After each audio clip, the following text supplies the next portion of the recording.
Mid-Year Listening Test, Part 2B.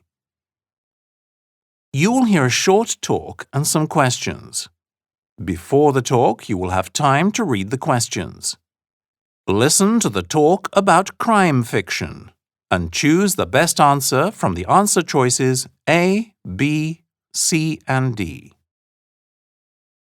Crime fiction of various kinds has been around for many years. The genre includes a number of different kinds of novels, such as courtroom dramas, legal thrillers, and so on, all to do with crimes, the criminals who commit them, the reasons why, and the people who investigate and solve the crimes. Probably the most popular kind of crime fiction is the subject of my talk today, the detective novel, otherwise known as a whodunit. A detective novel is the kind of story where someone, either an amateur investigator or a professional detective, investigates and solves a crime, often murder. The earliest known example of this kind of story is The Three Apples, which is one of the stories told in 1001 Nights, Arabian Nights. The dead body of a young girl is discovered inside a chest, and the ruler, whom the chest belongs to, tells his advisor to find out who murdered her.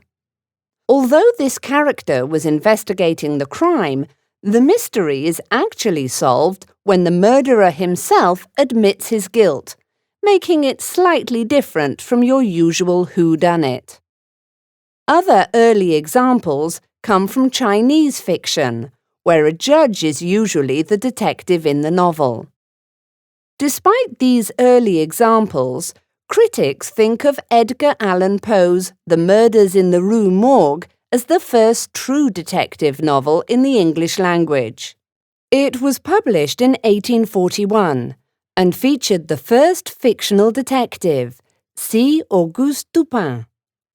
Just over 45 years later, in 1887, the world's most famous detective was created by Arthur Conan Doyle.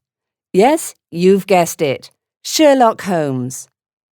Holmes, who appeared in 4 novels and 56 short stories, was able to solve even the most difficult cases. Between the 2 world wars, detective fiction really came into its own.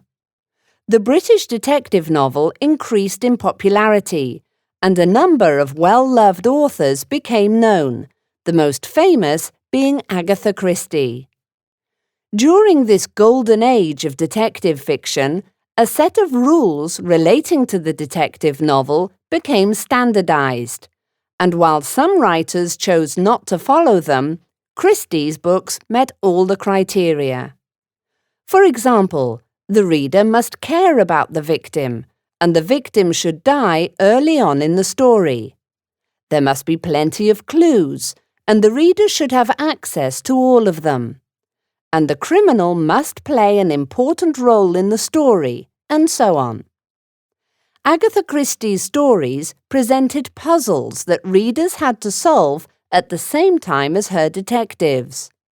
The puzzles are solved by logical deduction and not by accident.